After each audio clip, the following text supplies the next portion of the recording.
we're continuing on in our big book summer boot camp, and we have completed the first column in step 4, and we are moving on to column 2.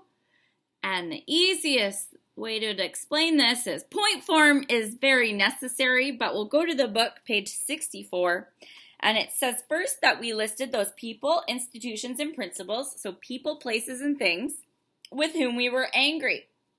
Now what we're going to do is we're going to do column 2.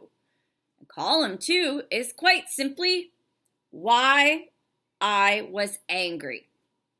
Now, the biggest thing to take away from this instruction is we are not writing a victim impact statement. Do not write paragraphs. We want this to be point form. You know what they did to you. You know the story verbatim. You also know the story you told yourself. You've got that down pat. You've probably gone over what they've done to you a million times in your head already. All we want for this purpose is point form why you're angry. Cheated, lied, stole, gossiped, manipulated, abused. Throw in other ones if you got them, right? Those are my number ones. Point form. If you can't think of it in point form, write out a paragraph on another paper and then try to get it down to 3 words or less.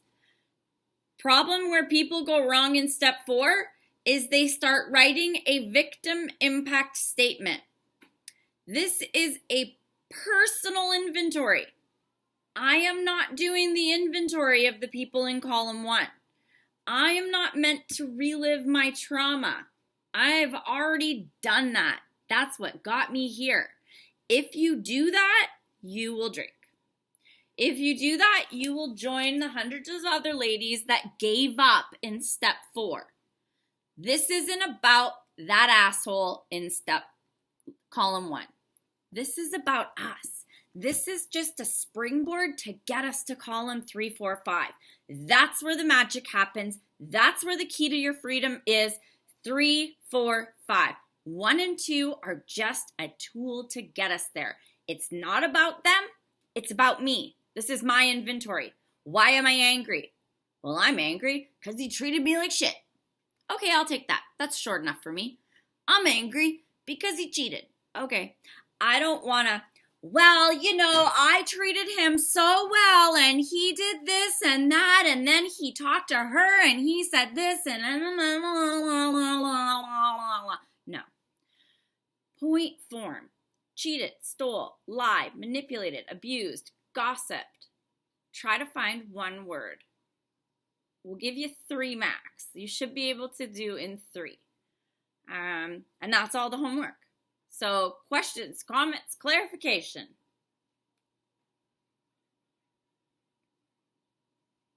Well, that was a quick meeting if there's no comments or... You say 3 words. Hi, this is Katie. I'm an alcoholic. Hi. When you say 3 words, are you meaning total or per individual thing? Per thing. So if you can't think of a 1 word for that thing, right, and you need 3 or 4 words to explain it, really short.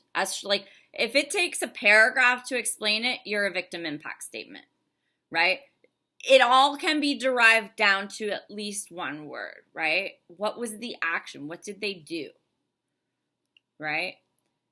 Verbally abusive, physically abusive, mentally abusive, like all of these things, manipulated. There's always 1 word that can cover what they did. Yeah. Can you share your oh yeah.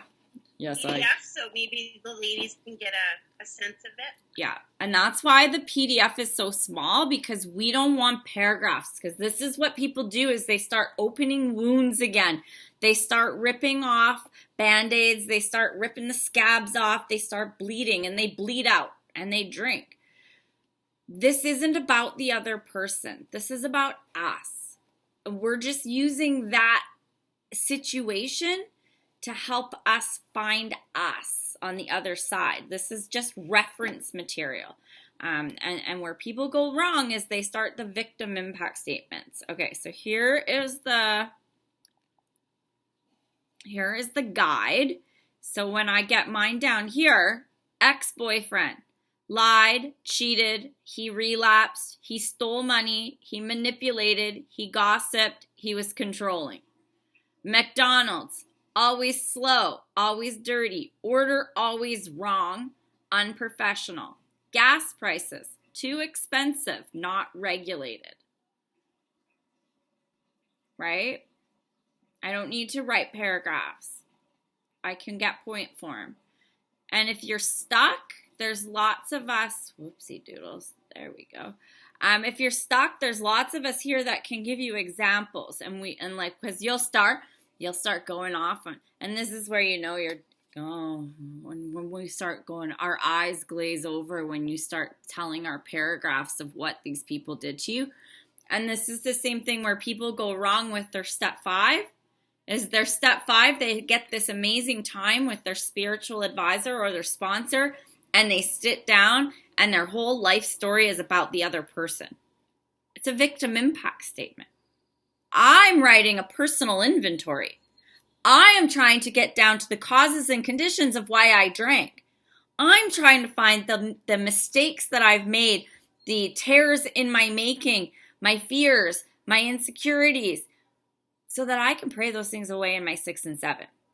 So if you're writing a victim impact statement and you get stuck in columns 1 and 4, you're not 1 and 2, you're not going to find everything you need in columns 4 and 5 that we need to get rid of. And then what happens? If we don't get rid of them, you're going to drink again.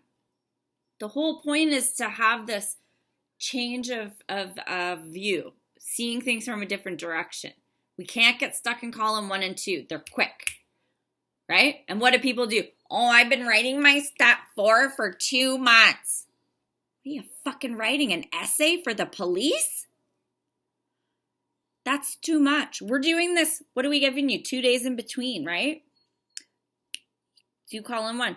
Do column 2. Do column 3. Do column 4. Do column 5. Get it done fast.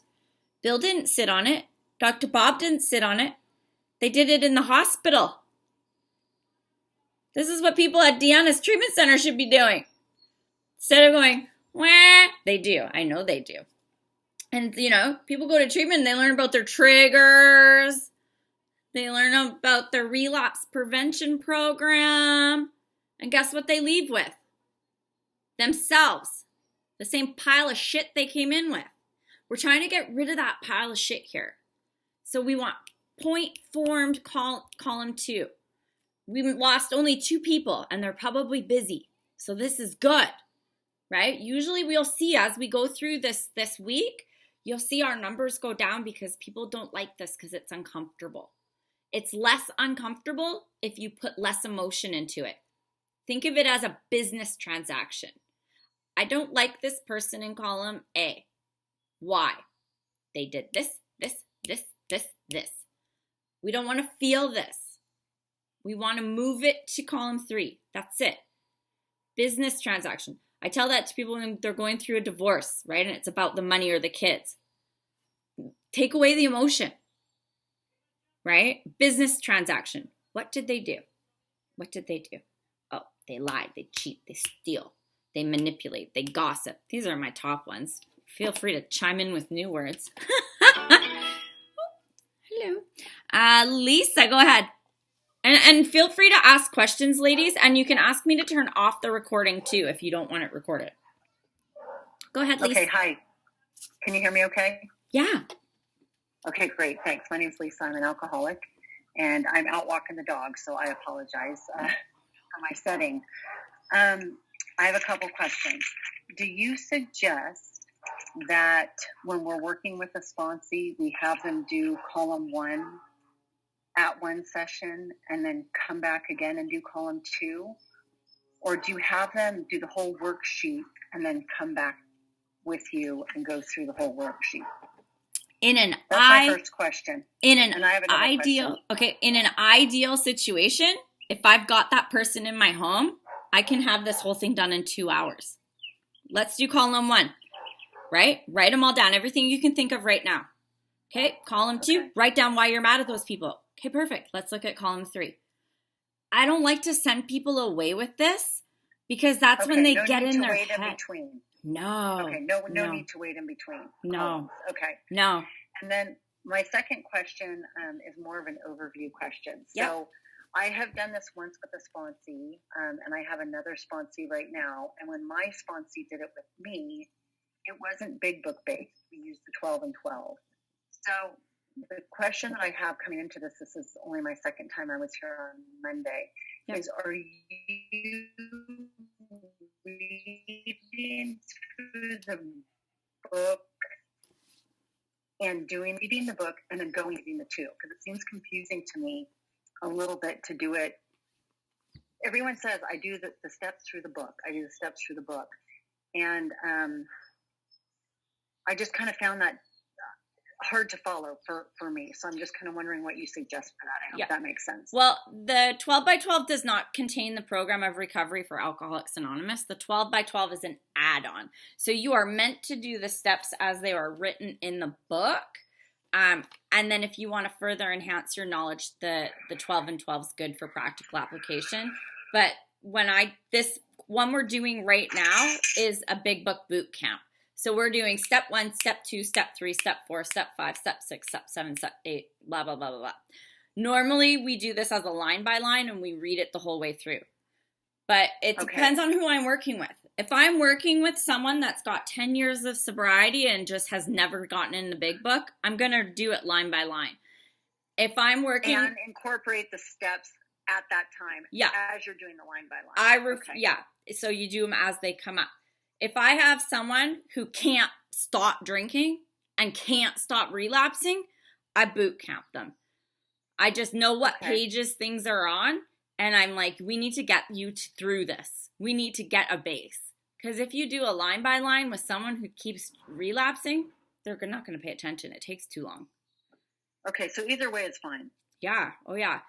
It depends on we call it triage. So I can do step 1, 2, 3 in less than 10 minutes with someone, get them into step 4 and have them done step 4 or 5 within 2 hours.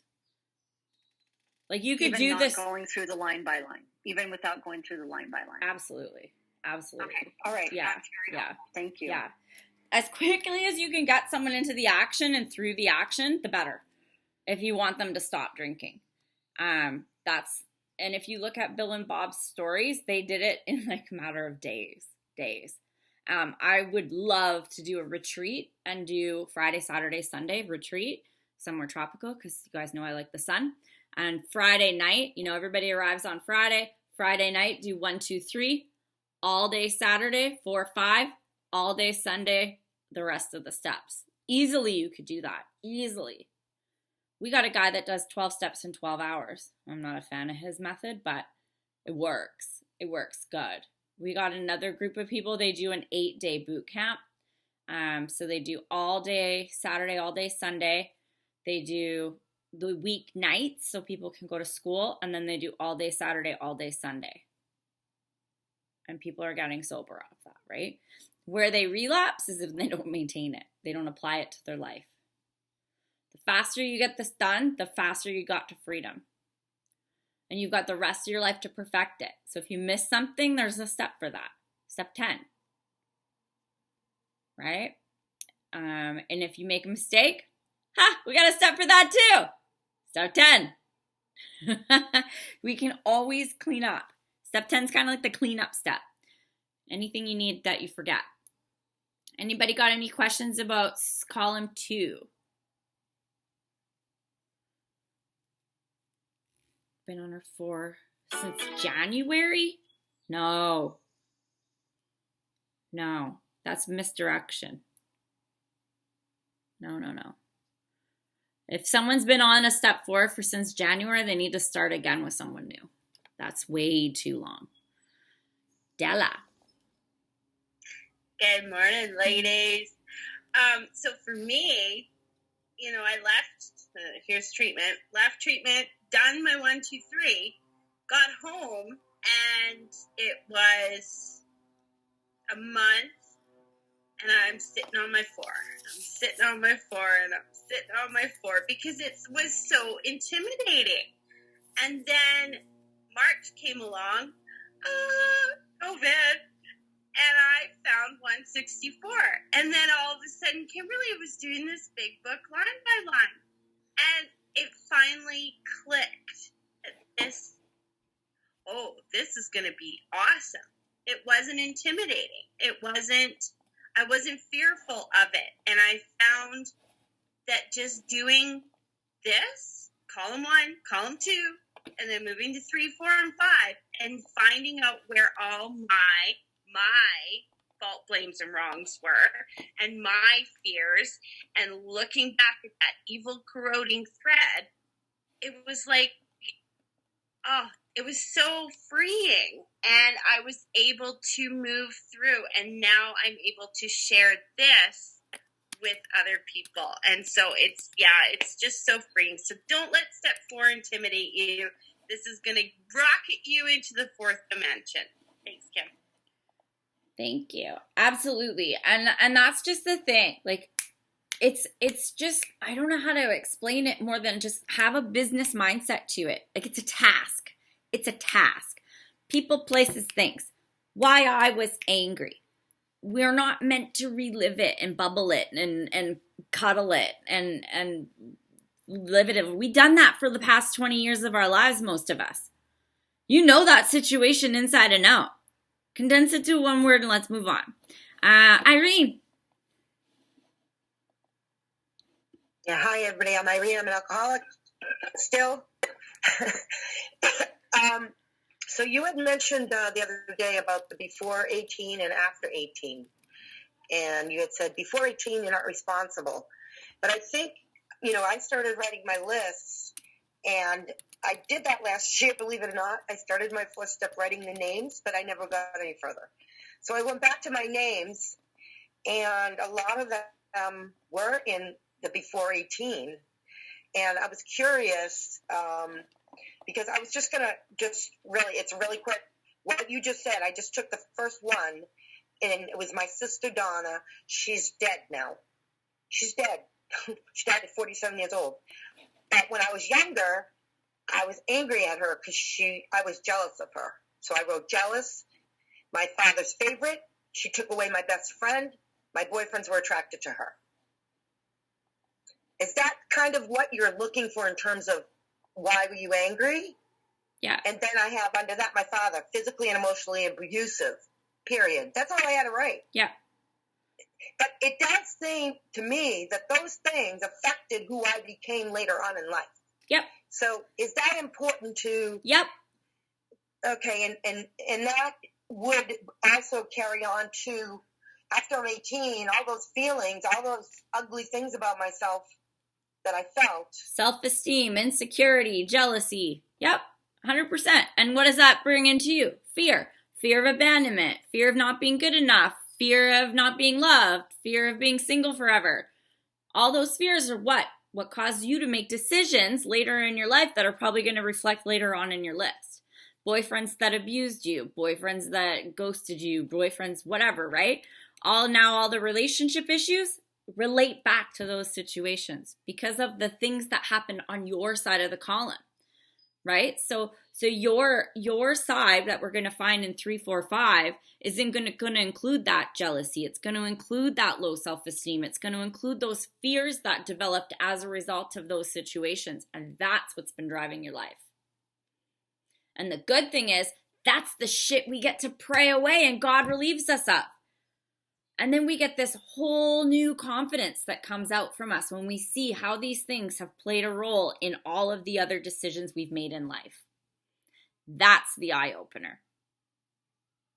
That whole part of this, like if I could actually be bothered to be a motivational speaker and go around and talk about fear and all that stuff from that, I could like make millions of dollars.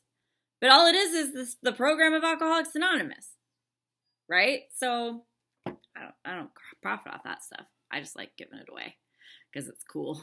My favorite thing in the world is when we get to the next couple of sessions when people are like, holy shit, no, right? Like when you watch people realize and they're like, dang, that's why I made all these decisions. Oh, and then they get to see the freedom that comes from getting rid of those fears. Oh, that's the best part of my life. Watching that light bulb come on in people. It's like, gets me going. That's my drug of choice right there. Watching people recover. Brenda. Hi, I'm Brenda and I'm an alcoholic, and I've been in the program for quite some time with relapse last year, and one of the things that keeps me stuck moving forward is I just seem to be struggle with a victim. Like even on my list, I just have at the top of my list everybody, because I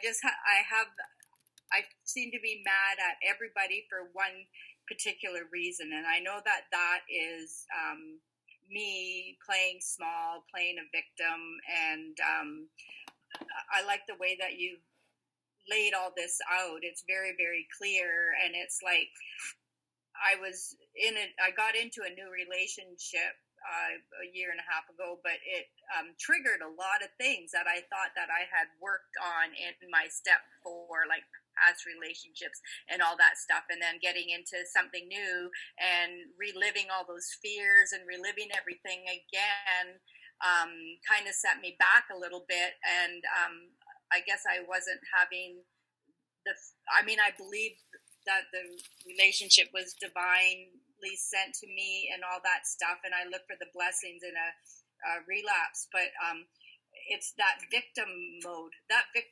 If we don't get out of that, then oh my God, you can't move forward, and I live that. Unfortunately, I'm trying to move out of it, but I've done all the people on the list. I printed out 5 pages. I'm using the front and the back because literally somebody somewhere has pissed me off, and I'm going to keep moving forward. So thank you for your guidance and service. Thank you so much. And you know what I found when I've done this, and even when I look at things in my daily life, because I'm human, some days I don't feel so great, and I look around and I get jealous. I get green with envy of other people. Right? And that's a huge defect. And then what comes in? Fear. And then if I act on it, or if I sit in that place, it just corrodes my life. And so, I was that perpetual victim. Everything was everybody else's fault. And then you add in layers and layers and layers of past trauma and low self-esteem, low self-confidence, low self-worth, and jealousy. I felt like shit. So if you sit here too long and you write out big paragraphs and you get emotionally invested in column 2, you're going to look at that piece of paper, you're going to be overwhelmed, and you're going to feel like a big bag of shit. So don't do it. Take that like yellow brick road approach. This is me. I'm on the yellow brick road to finding myself, to get rid of all this crap that's been making my life hell. Yippee skippy, let's go. That's your new blinders. This is not about the past. This is about the future. But we got to take a peek there to see where we went wrong so we can live a new bright life. How do I know? Because I've done it. Trust me. You're on the happy yellow brick road to freedom. And all we got to do is take a peek, see at where these cobblestones were placed wrong so that we don't twist our ankle and fall some more. That's it. We just want to take a little overview. No biggie. Right? And then we call in the big guns, God, to help repave it. Because that's not my job. He's here to help us. Right? This is the great thing about it. That's not my job. Repaving the road is not my job, but looking and seeing where I misstepped is my job, so that I don't have to take those same missteps. And then God's going to handle all the rest. Katie. Quick question. So I almost have like the opposite problem where I'm able enough now to like kind of disassociate from some of the frustrations, and it's not that there are still frustrations for me, but like as I'm going through this process, like I just become very numb, and it's almost like then it's not helpful for me because I'm not feeling it, I'm not thinking about it, and I don't know. It is helpful though. Yeah. Whoa, that was loud. No, go ahead. Sorry. I was like, "Rawr, dinosaur, Kim." That is helpful though. That's the perfect mindset to have. Disassociated and numb from it for column 1 and 2 is perfect. Because where you want to get the aha moment is in 4 and 5, where you connect the dots. And you don't have to re-feel it. You don't have to relive it. You've already done that. You've already numbed it enough years with alcohol, right? So we don't need to relive it. We don't need to feel it to process it. We need to process it. Yeah. Right? So to do it that way is bang, you're in a really good spot because you cannot have to re-feel it. You're like, okay, this is just a matter of do the do. Do this, do this, do this. But it's that aha moment when you put the dots together in 4 and 5 where you'll be like, oh, that makes sense. I get it. I can see. And then you can move on from there. It's a good spot to be. It doesn't put you at a disadvantage at all. Okay. Yeah. All right. Yeah. It's good. And it doesn't say that those who are super touchy-feely are in a worse spot than you. It's just we all do things different. You know, I'm like you. I'm a disassociator. I'm able to do that. Some people aren't. That's where we say just do the do. Just do the do. Whatever it is for you, just do the do to get you to 4 and 5 where we want you to have that aha moment. If you feel your feelings or you shut off too much and you give up, you're just going to be stuck where you were. All right? So don't give up. Like, we're still doing good with numbers here. Deanna. And actually, one was explained. One of our ladies actually had an accident and hurt herself. So let's send prayers to her and for healing vibes. I believe it was a shoulder. I got a message. So we'll send healing vibes to her so that she can return and join us again. Deanna. I'm Deanna. I'm an alcoholic, and I had to step away for a few minutes, so I don't know if you talked about this, but what really helped me was going back to the book, right where it says this was step 4, because it does talk about it being like a business transaction. I mean, the book actually speaks about it as that taking a commercial inventory is a fact-finding, fact-facing process. So the feelings aren't there yet. So we're getting data. We need data, because if we don't have the data, then we can't figure out what the deal is. And so I need to take that emotion out for a minute to be able to be honest with myself about, well, this is what I'm angry at, and this is why I'm angry at them. This is what they did, And so, it's one of the things that helped also was, like you talked about, you brought up the strawberry analogy. That's kind of a business thing.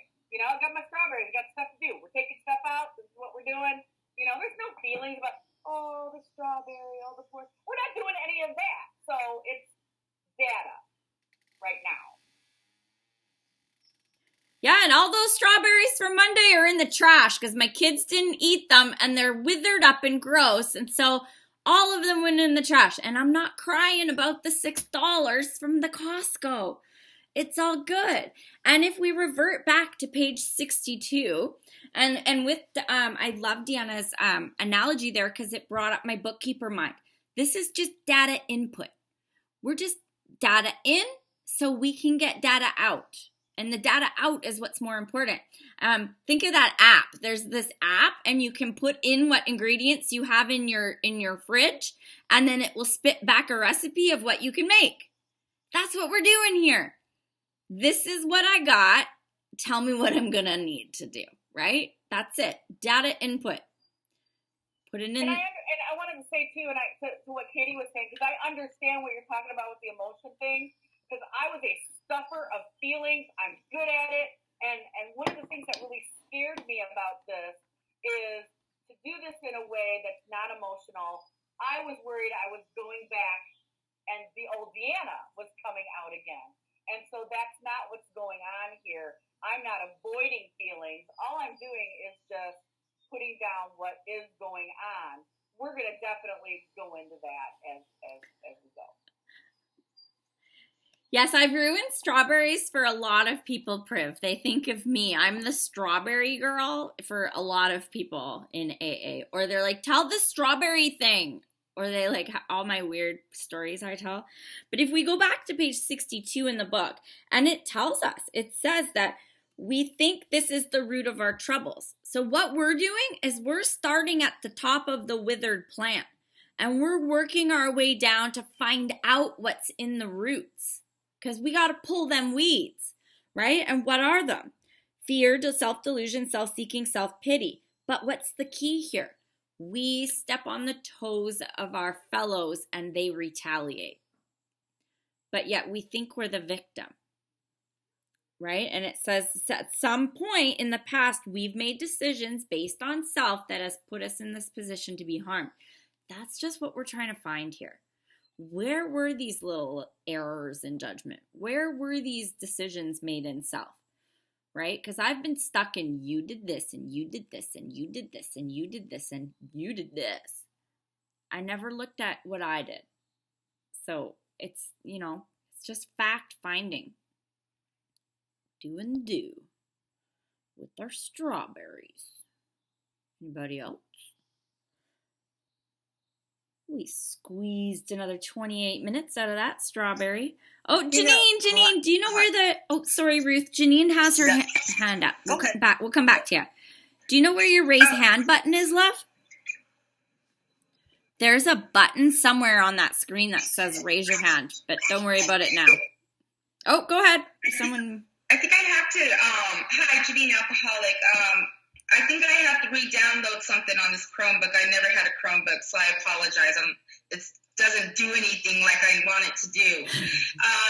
This is my first meeting with your book studies, and I'm from California, and I just it's amazing. I just did my step with on Sunday with my sponsor, the 5th step, right? But I completely did everything you said not to do, and I'm literally, since Sunday evening, been sitting here feeling like shit, And I'm like, what am I missing, because she didn't,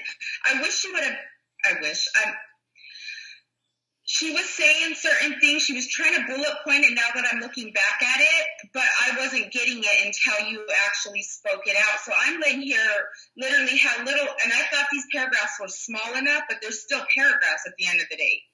And so the way that I'm feeling today, right now, at 2 years of sobriety and just have supposedly finished my 4th step, I feel like shit right now. And as you're speaking that, and you said, you know what, if you have to feel like you had to do that, suggestions on making a bullet point, should I do that again? Yep. And I strongly suggest you keep coming here because the next week will blow your fucking mind. Okay. I promise you. I promise you. I do this from the book. I'm not discounting other people, but other people do it the way that they were shown, and they're not getting freedom, and they're not passing on freedom. And if you're 2 years sober and feeling like shit, I encourage you to email me, and I'll send you the guide sheet, and then you can follow along and redo a quick one. You don't even have to redo everything. Just do something to see how we do it, and I guarantee you your eyes will pop open next week. Okay, yeah, because I was totally feeling like, what the hell am I missing? And I'm like, I don't even think we covered fear, and I've only had her for 3 months. She's awesome. She really is, but I was just missing something from her, and that was but you explained exactly how I'm feeling. Fear is the column that 99% of the alcoholics that I know don't do, and it's the most important one to this process. It's the one that's going to blow your mind, and the girls that have done this here before are shaking their heads because they know what happened when we put it all together. There's a line in the book we're going to get to, and it says, fear is the evil and corroding thread that goes through every part of your life. So if you haven't done a proper fear inventory, welcome to the Big Book Bootcamp. Awesome, and that's exactly what one of the people he goes, did you do your fear list? He goes, I suggest you tell your sponsor. I go, no, and that's where I'm kind of getting messed up about. We didn't even hit a fear. Yeah. She just, Yeah. So Yeah. okay. So my email's in the chat. I have this little guide sheet. I don't know if you were here to see it. Oh no, that's my No, email. Hang on, wrong button. I'm hitting buttons, you guys. The ladies know I'm bad with technology, but I look like I'm really good at it. Appearances are everything. So this is the guide sheet, and I'm gonna just pull it up right now, and I'm gonna just kind of link the dots for those that are like kind of on the fence. So here's, let me screen share. Okay, click, click, click, there we go. So we've got people, places, and things in column 1. Who I'm angry at right now. Who am I angry at? Column 2, why I was angry in point form. Okay, so here's where we get, this is my example, and these are real examples from me. The ex-boyfriend. I was angry because he lied, he cheated, he relapsed, he stole money, he manipulated, he gossiped, and he was controlling. McDonald's. They're always slow, always dirty. My order was always wrong. It was unprofessional. Gas prices. They're too expensive and they're not regulated. So this is where I'm just going to give you a sneak peek of what's to come. Nobody's allowed to go any further in their columns yet. You got to stay on column 2, but just a sneak peek. When I fill this out all the way, I get my injuries, which are self-esteem, security, ambitions, personal and sex relations. I get my fault, blame, and wrong. I was selfish, I was dishonest, I was self-seeking, and I was afraid. What that looks like to me is I lie, I steal, I yell, I stay too long, I manipulate, I ignore red flags, and I paint red flags green. What fears do I have? My fears are abandonment, rejection, not being loved, being alone, and judgment. So here, watch this when I read it this way. My fear of abandonment causes me to be selfish, dishonest, self-seeking, and afraid. When I am selfish, dishonest, self-seeking, and afraid, I lie, steal, cheat, stay too long, manipulate, paint red flags green, and ignore red flags. That hurts my self-esteem, security, ambitions, personal, and sex relations. Guess what just happened? I just owned my injuries. I'm no longer a victim. And guess where it started? It started with my fear. My fear set the ball rolling. That's what we're going to do in this process. That's what's going to blow your mind when you get to see how your fear caused you to act in self, which caused you to make actions and decisions which caused you to be harmed. No longer a victim. Right? That's what we're doing here. And it rocks. It freaking rocks. Because then guess what happens? I get to do step 6 and 7 where I get to get rid of that fear. I'm not even afraid of heights anymore. Andrea drags me across bridges and stuff on our hikes. And like where before I used to freak out going over suspension bridges. I climbed down a rock face with a rope on Sunday morning. Like emotional fears, I'm not afraid of being alone. I'm not afraid of being abandoned. I'm not afraid in a relationship. But I also don't create situations in my head based on my self-esteem being low, my insecurities, or my fear. How many people have created situations in their heads? They tell themselves a story. It's based on your past experiences and your fears. We're going to get rid of that shit here.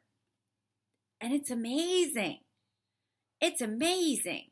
So when that guy doesn't call you back, you know me and my dating references, you're not going, oh, he doesn't like me. I'm not good enough. You say, he must be busy. He must be at work. He must be riding his mountain bike down a mountain. I don't go to rejection right away. It's kind of cool. Marla, I love you. Go ahead. I love you. You are just totally awesome, and you guys got to stick around for this. It is so free. Okay, I just want to check something because I was listening and underlining at the same time. On page 62, you made a reference, driven by 100 forms of fear. What else was important there? The whole paragraph. Oh, wait. So our troubles we think are basically of our own making? That's my paragraph. Okay, I'm with you. All right. Yeah. Thank you. we've made decisions based on self, which later placed us in a position to be hurt. That's the kicker.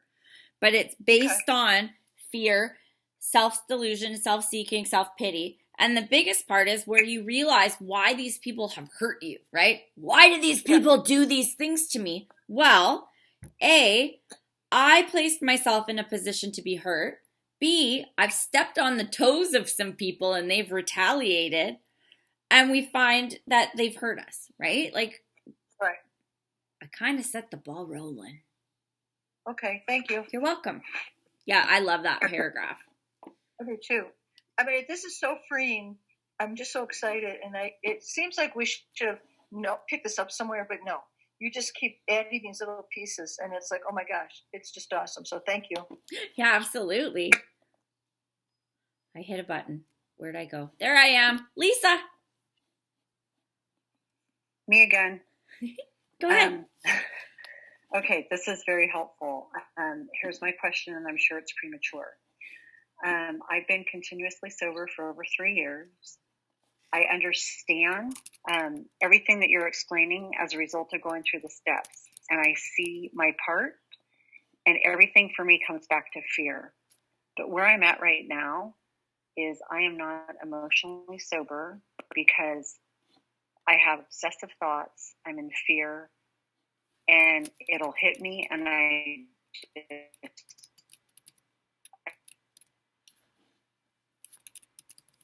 Obsessive thoughts and fear, and then you cut out. Are you still there? Oh, can you hear me? I'm going to turn my video off. Yeah. So I heard you have obsessive thoughts and lots of fear. Obsessive thoughts and lots of fear. Yeah. It just keeps cropping up no matter how long I've been sober. Done the steps, and the fear keeps coming back. Do you do step 10? Do you do step 10 all day, every day as you go along? I do. I've been praying, meditating, calling my sponsor, going to tons of meetings. I have unrealistic fears related to health, and it just all goes back to fear from childhood and abandonment. I get that, but they crop up, and I can't seem to stop them. So I'm hoping just sticking with this boot camp that maybe I'm premature because when we get into fears, I think we're going to talk about it, but this is why I drank, right? I drank to calm the shit in my head. Yeah. Now I still got the shit in my head. Yeah. So absolutely. So have you ever done column 1 on that specific fear? Put the fear in column 1. You have? Not you, the fear. Yes. I did a fears. I did a fears inventory 3 years ago. I think I just need to start fresh and start over again. Yeah, and I think you need more God reliance, because more prayer on that, like all day, every day, pray it away. Because if you're feeding it and having obsessive thoughts, then you should be in prayer more. And I don't have God reliance. I have a belief, but I don't have a trust. That's the problem. I'm finding. That's the problem. I don't know how to get it. Faith. You gotta build your faith. You gotta put your life and say, I understand He's gonna take care of me. He's got you. I say it, but I don't believe it. I guess what happens. I say it, but I can't believe it. Okay, we're going to need to do a God faith book for you. So you got to track all of the things God's done and look for them. Random acts of kindness, random coincidences that you can't explain, people calling you that you thought of, stuff like that. Start tracking God in your life. Watch for Him. Look for Him. Okay, that's a good idea. Yeah. I had an experience yesterday where the thing I'm obsessing over, I put in a shredder in my office, and I had a physical reaction that this sounds crazy, like insane, that my body, I didn't make happen, but I had a physical thing occur. Was it based here, shoulders to groin? No. My body completely fell into my lap, my upper body.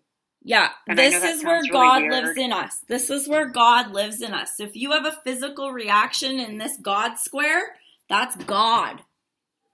And I felt that it was a complete release. So start tracking God. And I started my shit again. Yeah, so you rely on your God moments, right? You need to track that. That's God working in your life, and you're blotting it out with your mind. That's what the book tells us, right? Worldly clamors and thoughts in my mind are what blot out God's presence.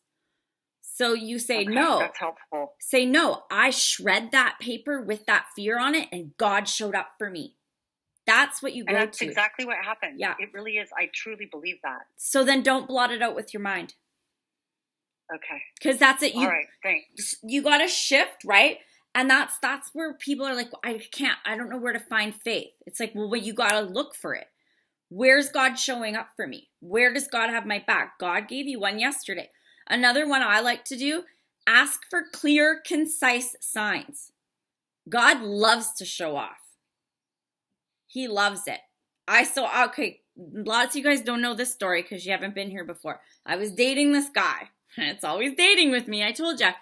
18 months sober. I was dating a guy who had 18 years sober. And I thought I was the shit. I was like, yeah, I got this guy. But he was smoking pot. And I was like, okay, I don't know about this pot smoking. But he told me he smoked pot because he had kidney stones and he couldn't take the painkillers because he was a heroin addict. And I was like, well, that makes sense. He's like, it's medicinal. It's from my doctor. I'm like, okay. But it didn't look medicinal. It looked social. And I was asking the girls in my step group, and one of them said, pray for a clear, concise sign. And I was like, yeah, I don't know about that hokey doodle stuff. I didn't believe in God as much then. It was still higher power. For like 3 days, I prayed for a clear, concise sign. God, show me a clear, concise sign. Because my brain will tell me the little things, right? Well, he's medicinal. His doctor said this. My brain will take over. Sitting at his house on a Thursday afternoon. Beautiful sunny day.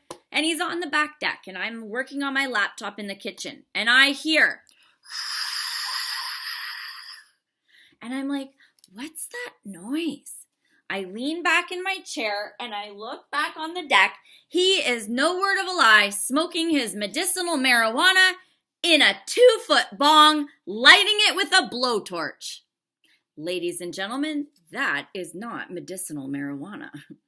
2-foot bongs and a blowtorch is very social weed smoking. And I went, that's it. That's a sign. So ask God for signs. Ask God to show up for you. And he will give you Big Mac truck size signs if you ask for it. Subtle signs don't work for me. I need big billboards because I'm a fucking stubborn alcoholic. So Lisa, give that a try. Ask God for some clear, concise signs, and he'll show up for you. And then track them. Thanks, Kim. Yeah, absolutely. I will. Whoops, I hit your button. Sorry. The tracking's helpful. I'll give it a track try. the God so stuff. Track the God stuff. Yeah, watch for him. Nancy. Hi. Hi, I'm Nancy. I'm an alcoholic. Would you be able to go through the spreadsheet backwards again? Yeah, we're going to do it lots, but people love it because literally that's what changed my life. That is literally what changed my life. Okay, so it goes like this. My fear of abandonment, rejection, not being loved, being alone, and judgment made me act selfish, dishonest, self-seeking, and afraid. When I am selfish, dishonest, self-seeking, and afraid, I lie, I steal, I yell, I stay in a relationship too long, I am manipulative, I ignore red flags, and I paint red flags green. That hurts my self-esteem, security, ambitions, personal, and sex relations. When you read it that way, you can no longer blame it on the other person. The buck stops here. I like that. The buck stops here. So it's my fear of abandonment causes me to act selfish, dishonest, self-seeking, and afraid. When I am selfish, dishonest, self-seeking, and afraid, I lie, I steal, I yell, I stay too long, I manipulate, I paint red flags green, I ignore red flags, which hurts my self-esteem, security, ambitions, personal, and sex relations. But remember, that is just a teaser. You're not allowed to go past column 2 today. Column 2 is the homework. Got to come back for column 3. And no one's allowed to quit. Irene. Yes, hi. I just wanted to say really quick, the other day you really helped me with something that you said that really changed me, and it helped me help my daughter. And it was, you said, I made a decision. You kept saying, make a decision for step 3. And I kept thinking about, I hear and myself say it and other people, I'm trying. And I said, and in my perfectionism, I try. And I said this to myself, stop trying. Just make a decision. And then all that stuff went away. And I gave this to my daughter the other day as a tool. And she had to go see her boyfriend who she broke up with that she had to talk to. And I knew he could manipulate her back. And I said, don't try to do not let him. Just decide right now you're not going to let him. Mm-hmm. And she did that, came back home, and it helped her. And I just wanted you to know about that. So this whole idea of trying, stop trying. Yeah. Decide. That's what I got out of it. It was so hopeful, great. Anyway, just needed to share that. That's all right. Awesome. And yeah, it's huge. Make a decision. Like my 30-day challenge. I'm going to Greece, right? And so I made a decision to do the Coquitlam Crunch every day for 30 days. And I'm doing it for me. I made a decision to do this for my health. And the only day I didn't do it was yesterday. And I was accountable and I put it on my Facebook story because I got my second dose yesterday. And it took me out. And so I was like, but I made a decision. And so today, when I go, I'm going to do it twice because I need to make it up for yesterday. That's just like when you wake up in the morning, making my bed. I have made a decision that that's going to be the first successful thing I do every day. I make my bed. And every day I make my bed and I'm already starting my day off on a win. I have accomplished something because I made a decision to make my bed every morning. And I do. So that this month, that's what I'm doing. These 2 things are the decisions I've made. And it builds your confidence because it builds trust in yourself, right? If you don't do something you told yourself you're going to do, you lose confidence in yourself. So make a decision. I'm going to drink 1 glass of water every day. Perfect. I'm going to finish my step 4. Diane. Right? Make a decision and hold yourself to account. You'll gain confidence in yourself. And leave that perfectionism and stuff aside. I'm a perfectionist myself. I'm OCD. I get it. A lot of us here in this room probably are. But it's that making a decision and just doing it. And now, if it's 9 o'clock and I haven't done the crunch, I'm on myself. And I'm holding myself accountable to other people because I'm telling other people the things I'm doing, right? Why do you think I talk so much about dating? To hold myself to account because I have to be an example to this group. I am testing out the waters of dating and I'm holding myself to account by talking about the things I'm going through in my life. There's a mindset method to everything I do. I hold myself accountable in all sorts of areas of my life. I set lofty goals with my business and I tell people about it. People are like, oh, keep your business plan secret. Fuck no. I want everybody to know that I'm striving because I want you to come too. I want you to come too. And I want to hold myself to account to keep those things that I'm going to do. And my board's getting longer and I'm getting busier because I'm pushing myself. And how? I'm getting you to push my ass too. That's accountability. Post something on Facebook. Hold yourself to account. It just adds momentum, right? I'm going to do it. Post it on Facebook and then get the power of a thought, all those other people behind you. Add momentum. It's great. Pam, oh yeah, you had a question. Hang on. How do we do it without being emotional? Pamela, addict, alcoholic. I start my day by making my bed too, Kim. Yes. Always. That's the one win I can do right away. My question is, how did you do it? When you did your bullets, it looked very generalized. So how did you not, for example, cheated, an ex-boyfriend cheated on me with the same person 3 times. You didn't put any extras. You don't need to put the 3 times. That's why. That's the emotional attachment right there. So keep it as non-specific as possible? Yeah, why do you need to put 3 times? You know the story already. You don't need to relive it. Right? Okay. So that's the question, right? He cheated. Why do you feel the need to put 3 times? That's his inventory, not yours. This is your inventory. So it's gonna look like that for everybody, right? Like, yeah, like my family, like lied. Yeah. It's nothing specific. No, nothing specific. That's where that's where people go wrong. That's where people boil up stuff. That's where people really relive it. That doesn't serve any purpose for this intent. I'm not doing their inventory. This is for me. All I need to know is he cheated. I already know it was with 3 people. Right? You don't need to write that down. That's just reliving it. Cheated is all he did. Okay. Yeah. Got it. Yeah. Got it. Thank you. Yeah, absolutely. We like to do that. We like to shove it right back in the wound, right? Let's just add some salt in there. No, we don't need to do that. You know, if we were doing his inventory, oh, it'd be great. I'd instruct, if you were doing the inventory on all your exes, I would instruct you to be so thorough. But we're not doing their inventory. We're doing ours. So we don't need to relive that pain. We did really good. We got to 1202 on a 1-sentence read. Look at that. Good job, ladies. All right, so